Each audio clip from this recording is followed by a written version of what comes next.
Channel muscle short. आज हम इस नई वीडियो के अंदर कुछ नया टॉपिक जो है डिस्कस करने वाले हैं, जो कि होगा जैसे बिगिनर्स जो लोग होते हैं वो लोग क्या क्या सप्लीमेंट्स ले सकते हैं, उन सप्लीमेंट्स की बात करेंगे हम लोग। आपको कोई भी ज़्यादा सप्लीमेंट्स नहीं लेने, मैं जो सप्लीमेंट्स बताऊंगा सिर्फ वही लीजिए। यहाँ तक कि अगर आप सोचते हैं वे प्रोटीन जो है प्रोटीन सप्लीमेंट, वो भी आपको लेने की ज़रूरत नहीं है। सिर्फ जो सप्लीमेंट्स मैं बता रहा हूँ वही सप्लीमेंट्स लीजिए। और ये आप लोग सप्लीमेंट्स कब ले सकते हैं वो भी मैं आपको सब कुछ एक्सप्लेन करूँगा इस वीडियो में। कब तक आप वो सप्लीमेंट्स लेना शुरू कर सकते हैं। सबसे पहले बात करें, कुछ लोग होते हैं जो स्टार्टिंग में पतले लोग होते हैं। वो लोग जिम जाना शुरू करते हैं, सीधे मास गेनर लेते हैं, या उनके ट्रेनर जो है उनको रिकमेंड करते हैं कि मास गेनर ले लो, जिसकी वजह से आपका वेट जो है बढ़ जाएगा, आपको बॉडी बन जाएगी। ऐसा कुछ नहीं होता। मास गेनर के अंदर जो है बहुत ज़्यादा कैलोरीज होती हैं और उसके अंदर कार्बोहाइड्रेट्स और शुगर बहुत होती है। सीधी बात है, अगर आप प्रोटीन के ऊपर खर्चा कर रहे हैं तो बात समझ भी आती है कि प्रोटीन जो है सारे जगह में नहीं मिलता, और सप्लीमेंट से हमारे को फूड से जो हम लोग कंप्लीट नहीं कर पाते हमारी डाइट, तो हम लोग सप्लीमेंट लेते हैं प्रोटीन के। अब कार्बोहाइड्रेट्स जो है, अगर आप मास गेनर ले रहे हैं उसके अंदर कार्बोहाइड्रेट और शुगर मिलेगी आपको। कार्बोहाइड्रेट आपको घर में भर के मिल सकता है। आप आलू खा सकते हैं, ओट्स खा सकते हैं, रोटी, सारी जगहों पे चावल खाइए, उसमें सारी जगह में आपको कार्बोहाइड्रेट्स मिलेगा। तो उसके लिए आप 2500, 3000, यहाँ तक कि 5-5 हज़ार के भी जो है मास गेनर्स आते हैं। इतना पे करने की जरूरत नहीं है। मास गेनर्स बिल्कुल मत लीजिए। अब वे प्रोटीन की बात करें तो वे प्रोटीन भी अगर आप जिम शुरू कर रहे हैं और जाते वे प्रोटीन ले रहे हैं तो ज़रूरत नहीं है आपको। कब लेना है वे प्रोटीन, उसकी बात करते हैं। आप जिम शुरू कर रहे हैं, जिम शुरू करने के आप जाएंगे, आपकी जितनी भी एक्सरसाइज आप करेंगे, आपकी बिल्कुल भी फॉर्म, बिल्कुल जो कह रहा हूँ, फॉर्म जो है एक्सरसाइज करते हुए बिल्कुल खराब होगी। आप लोग को नहीं पता होगा, आप जब बाइसेप मार रहे होंगे आपको बिल्कुल पंप नहीं आएगा, आपको पता ही नहीं होगा, क्योंकि आज तक आपने कोई एक्सरसाइज नहीं करी तो आपको पता ही नहीं, आपकी बॉडी को पता ही नहीं एक्सरसाइज होती क्या है। मसल्स जो टूटते, मसल ब्रेकडाउन होते हैं, वो मसल ब्रेकडाउन आपकी बॉडी को अब तक नहीं पता था। तो आप एक्सरसाइज आप करना शुरू करेंगे तो आपके मसल ब्रेकडाउन जो है चालू होगा। तो उसकी वजह से आपकी प्रोटीन डाइट उसके बाद शुरू होगी। आपको प्रोटीन डाइट कब लेनी है? सबसे पहले आपकी ट्रेनिंग जो है, अपनी ट्रेनिंग देखिए। आपको बिल्कुल, अब कम से कम लोगों को होता है, कुछ लोग 1 महीने में सीख जाते हैं, कुछ लोगों को 6-6 महीने लगते हैं, किसी को 1-1 साल लगता है चीज़ों में। कि फॉर्म अपनी जो जितनी भी एक्सरसाइज है बिल्कुल फॉर्म अच्छी होनी चाहिए। एक्सरसाइज की हर फॉर्म, जैसे फुल रेंज ऑफ मोशन होना चाहिए। कुछ लोग होते हैं डंबल प्रेस करते हैं, डंबल प्रेस में आधा आके छोड़ देते हैं और पूरा ऊपर मिल जाते हैं, वो लोग होते हैं एडवांस लेवल के लोग। आप लोग उनको देख के अगर एक्सरसाइज करोगे, एडवांस लेवल के लोगों के मसल्स को आदत हो जाती है, तो वो लोग फुल रेंज ऑफ मोशन नहीं करते, उनका हैवी वेट भी होता है। आप लोग बिगिनर हैं, आपके मसल्स के अंदर ब्लड, ऑक्सीजन, दोनों चीज़ें जानी चाहिए। अंदर तक जाएगी ब्लड और ऑक्सीजन, तब जाके आपकी मसल्स जो है ग्रोथ होगी। तो उसके लिए आपको क्या करना है, अपनी जो ट्रेनिंग होगी, आपकी हर एक्सरसाइज की फॉर्म बिल्कुल अच्छी होनी चाहिए। अच्छी मतलब फुल रेंज ऑफ मोशन रखिए। शोल्डर प्रेस मतलब डंबल प्रेस मार रहे हैं, डंबल प्रेस में पूरा नीचे आए और पूरा ऊपर लेके जाएं, उसको कहते हैं अच्छी फॉर्म। आपकी एक्सरसाइज की, हर एक्सरसाइज की अच्छी फॉर्म होनी चाहिए। उसके बाद न्यूट्रिशन में क्या, आप लोग अगर 6 मील्स आपने सेट किए, आपके ट्रेनर ने आपको बोला 6 मील्स लेने को, 6 मील्स आप पूरी ले नहीं रहे, उसके बाद आप सप्लीमेंट्स भी ऐड कर रहे हैं उसमें, तो वो सही नहीं है। पहले आपको अपनी आदत बनानी होगी, सारी की सारी मील्स पूरी लीजिए, चाहे वो 5 मील्स है, चाहे वो 7 मील्स है, चाहे वो 6 मील्स है। जितनी मील्स है हर चीज़ टाइम टू टाइम खाएंगे, तब आके सप्लीमेंट्स लीजिए। जैसे कि हर वीडियो में बताता हूँ, सप्लीमेंट्स जो है 5 या 10%, उससे ज़्यादा कुछ नहीं है। और अपने, अगर आपका न्यूट्रिशन प्लान सही नहीं है, न्यूट्रिशन ले नहीं रहे, आप खा पी रहे हो नहीं, सीधा बस प्रोटीन पियोगे तो कुछ नहीं होगा। इससे अच्छा कुछ मत लीजिए। पहले अपनी न्यूट्रिशन और अपनी ट्रेनिंग दोनों सही कीजिए। एक्सरसाइज, आपकी सारी एक्सरसाइज में फॉर्म जो है बिल्कुल अच्छी होनी चाहिए। और आपके न्यूट्रिशन में सारी डाइट लीजिए, कितना खाना है सब कुछ टाइम टू टाइम ले रहे हैं, तब जाके आपकी दोनों चीज़ें सही हो जाएंगी। वो लगभग कोई बंदा होता है जिसको बहुत ज़्यादा लवर होता है, फिटनेस लवर हो गया, वो लोग जो है जल्दी सीख लेते हैं कि हाँ मेरे को बॉडी बनानी है तो बनानी है, तो वो लोग अपनी आदत जल्दी बनाते हैं। जिन लोगों को आदत नहीं होती वो लोग 6 महीने भी ले जाते हैं, 1 साल भी ले जाते हैं इस चीज़ को बनाते। जब आपकी बॉडी को आदत हो जाएगी इन दोनों चीज़ों की, तब जाकर आप सप्लीमेंट्स लेंगे। उससे पहले न्यूट्रिशन में क्या क्या लेना है आपको, एग से अपना जो प्रोटीन है, प्रोटीन डाइट एग से आप लेंगे। एग्स जब आपकी न्यूट्रिशन अच्छी हो जाएगी, उसके बाद वे प्रोटीन लीजिए।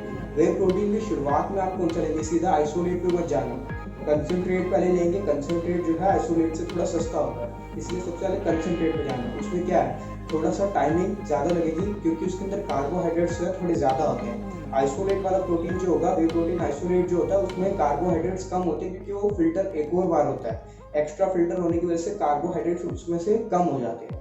इसलिए शुरुआत में आप कंसनट्रेट लीजिए, वे प्रोटीन कंसनट्रेट लेंगे तो उसमें टाइमिंग जो है ज़्यादा लगेगी, उसको डाइजेस्ट होने में 10 मिनट ज़्यादा लगेंगे, उससे आपको कुछ नहीं हो जाएगा। शुरुआत में आप कंसनट्रेट लीजिए, 100-200 रुपये बचा लेंगे, ज़्यादा अच्छा। वो चीज़ अपनी डाइट में लगाए, 1-2 मील्स जो है एक्स्ट्रा ले सकेंगे, उससे अच्छा आप थोड़ा पैसे बचा लीजिए, कंसनट्रेट लीजिए।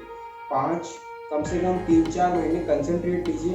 कंसनट्रेट के बाद फिर जाना आइसोलेट पे। जब आप इंटरमीडिएट लेवल पे हो जाएंगे, आपको 1 साल 1.5 साल हो जाता है जिम में, ज़्यादा में नॉन स्टॉप एक्सरसाइज कर रहे हैं, तो आइसोलेट प्रोटीन में चाहिए। ये होगी पहली चीज़। कोई मास गेनर वगैरह कुछ लेने की जरूरत नहीं है, सिर्फ वे प्रोटीन आइसोलेट लेंगे। वो भी जब लेंगे जब आपकी ट्रेनिंग, मतलब आपकी एक्सरसाइजेस की फॉर्म बिल्कुल अच्छी हो जाएगी और न्यूट्रिशन आप बिल्कुल टाइम टू टाइम लेने लग जाएंगे।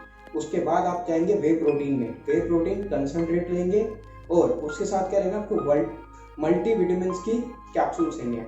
कोई आपको इम्पोर्ट वाली महंगी कोई अच्छी ढूंढने की जरूरत नहीं है। केमिस्ट पे जाइए, केमिस्ट के पास जो भी होंगी मल्टीविटामिन्स, बहुत कंपनीज आ जाती हैं, मल्टीविटामिन्स वहाँ से आपको मिल जाएंगी, वो लीजिए। कितने की होती है? एक कैप्सूल 10 रुपये की पड़ती है, एक पत्ता आ जाएगा 10 कैप्सूल का। महीने के आपके 30 दिन, 300 रुपये में आप कैप्सूल का काम खत्म। मल्टीविटामिन्स 300 रुपये आएंगे। और ओमेगा 3 लीजिए।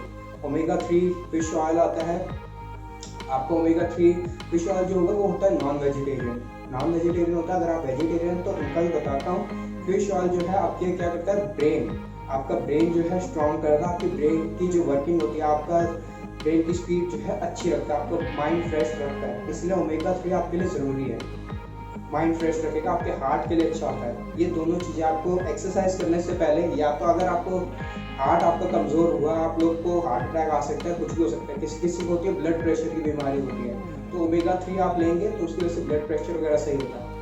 कुछ आप लोग क्या सोचते हैं कि ओमेगा 3 सिर्फ बॉडी बिल्डिंग के लिए होता है, सिर्फ उनके लिए नहीं है। आपके घर में जितने भी बंदे हैं, चाहे वो 18 साल का भाई है आपका, चाहे वो 70 ईयर्स के आपके कोई भी ग्रैंड पेरेंट्स है, वो भी ले सकते हैं, क्योंकि ये जो ब्रेन के लिए है और आपके हार्ट के लिए होती है ये ओमेगा 3। आपके जो ग्रैंड फादर वगैरह या ग्रैंड मदर होंगी, वो 80, 50, 60 जो भी होंगी, ओल्ड एज हो जाती है, तो उस टाइम पे क्या होता है, आपकी मेमोरी लॉस होनी शुरू हो जाती है, शॉर्ट टर्म मेमोरी हो जाती है। कुछ लोग होते हैं, आपके बुजुर्ग लोग, अगर आप जानते होंगे कि वो लोग भूलने लग जाते हैं, भूलने की बीमारी हो जाती है। तो ये दवाई खाएंगे, इसकी वजह से सही रहता है, ये कैप्सूल्स खानी चाहिए। आपके हार्ट रेट अच्छा करता है। अगर आप सोचिए खुद कि अगर आपको कुछ भी एक चीज़ हो जाती है, आप भूलने की बीमारी आपको लग जाए, आपका दिमाग खराब हो जाए, कुछ हो जाए, तो बॉडी का क्या करेंगे? क्या हार्ट अटैक आ गया, कमज़ोर हार्ट की वजह से हार्ट अटैक आ गया, तो अच्छे बाइसेप्स बना के क्या कर लेंगे? इससे अच्छा ये दोनों चीज़ें आपकी जो है मेन ऑर्गन्स आपकी बॉडी के, दोनों ब्रेन और हार्ट, ये दोनों अच्छे होने चाहिए। ओमेगा 3 में क्या क्या होता है? ओमेगा 3 के अंदर जो होता है EPA होता है। EPA जो होता है वो आपके हार्ट के लिए होता है, और DHA होता है, जो दूसरा DHA है वो आपके ब्रेन के लिए होता है। तीसरी जो चीज़ होती है वो होता है ALA, वो जो होता है वो शॉर्ट टर्म होता है, शॉर्ट चेन होती है। जो ये दोनों लॉन्ग चेन है, EPA और DHA, ये दोनों चीज़ें जो है लॉन्ग चेन होती हैं। तो ये जो चीज़ है, जो EPA है वो आपके हार्ट के लिए होती है, आपके हार्ट को जो है अच्छा करती है, और जो DHA होती है वो जो है आपके ब्रेन को अच्छा करती है। अब ये जो आप लोग सोचेंगे कि सिर्फ आपके लिए नहीं है, जो मैंने आपको बताया आपके फैमिली के हर एक बंदे के लिए है। आप लोग को मैं सिम्टम्स बताता हूँ, इनके सिम्टम्स क्या क्या होते हैं। अगर आपके घर में किसी को फैमिली में हेयर फॉल हो रहा है, तो मतलब उसके में हेयर फॉल सिर्फ और सिर्फ यही नहीं होता सिम्टम कि हेयर फॉल हो रहा है तो ये ओमेगा 3 की कमी है उसके में, ऐसा नहीं होता। मतलब DHA की कमी है, ऐसा नहीं है।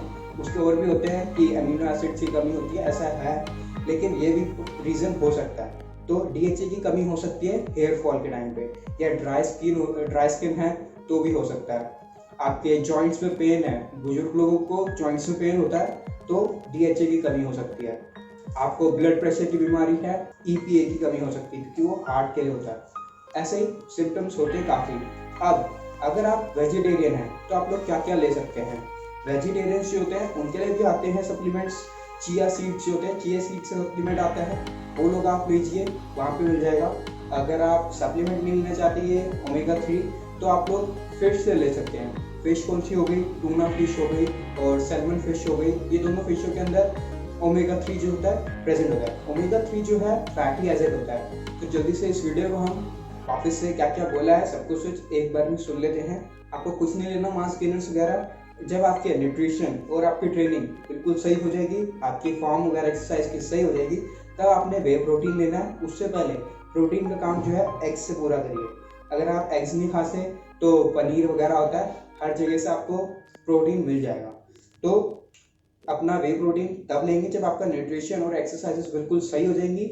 और ओमेगा 3 आप लीजिए, सप्लीमेंट से लेना चाहते हैं सप्लीमेंट से लीजिए, नहीं तो अगर आप सप्लीमेंट्स नहीं लेना चाहते हैं तो फिश में कितना होता है, 100 ग्राम फिश जो होती है उसके अंदर 1000 mg मिलीग्राम आपको जो है ओमेगा 3 मिल जाएगा। आपके फिश के अंदर 100 ग्राम फिश जो लेंगे आप, चाहे टूना फिश लेंगे, टूना फिश की कैन आ जाती है, नहीं तो आप मार्केट से अगर आप कटी हुई फ्रेश लेना चाहते हैं तो वहाँ पे आपको मिल जाएगी। 100 ग्राम फिश लेंगे उसके अंदर आपको 1000 mg जो है मिल जाएगा। आपको 1000 mg के अंदर आपको क्या ध्यान देना है, अगर आप मेडिसिन ले रहे हैं मेडिसिन में आपको यही होगा कि आपको EPA जो होता है वो आपको 500 से 700 mg ले सकते हैं, और जो DHA होता है वो जो है आप 200 से 300 mg तक ले सकते हैं। जो EPA जो होगा वो थोड़ा ज़्यादा मात्रा में होता है और जो DHA होता है वो थोड़ी सी कम मात्रा में होगा, तो आपको ऐसे ही मिल जाएगा। 300 जो है 300 mg, 200 से 300 mg जो बोला है मैंने DHA वो मैक्सिमम है, 300 जो है मैक्सिमम है, उससे ज़्यादा नहीं लेना। आपको पता चल गया। मतलब कैप्सूल्स लेंगे तो कैप्सूल पर ध्यान से देखना कि कितना है, हर कैप्सूल से अलग अलग होता है। 2 से 3 कैप्सूल्स आप दिन में ले सकते हैं। शुरुआत में 1 लीजिए, फिर 2 लीजिए, फिर लास्ट में 3 कर दीजिए।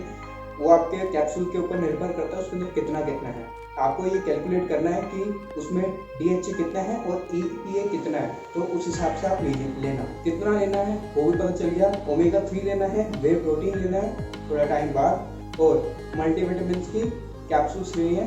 पास में जो भी केमिस्ट है, कोई भी इम्पोर्ट वाली महंगी ढूंढने की जरूरत नहीं है, कोई भी जो केमिस्ट मिल रही है वो ठीक ही होती है, तो वहाँ से आप लीजिए। 300 रुपये में आपका महीने का वो भी काम हो जाएगा। 500 रुपये आपको ज़्यादा 500-600 रुपये लगेंगे आपको इन दोनों दवाइयों में, मतलब ओमेगा 3 में और मल्टीविटामिन के अंदर। और अगर आप वे प्रोटीन जब आप लेना शुरू करेंगे तो 3500-4000 तक आपका वे प्रोटीन भी आ जाएगा। वे प्रोटीन शुरुआत में कंसनट्रेट लेना है, उसके बाद आइसोलेट में जाएंगे 4-5 महीने बाद। तो इसी के साथ हमारी जो ये वीडियो है ये खत्म होती है।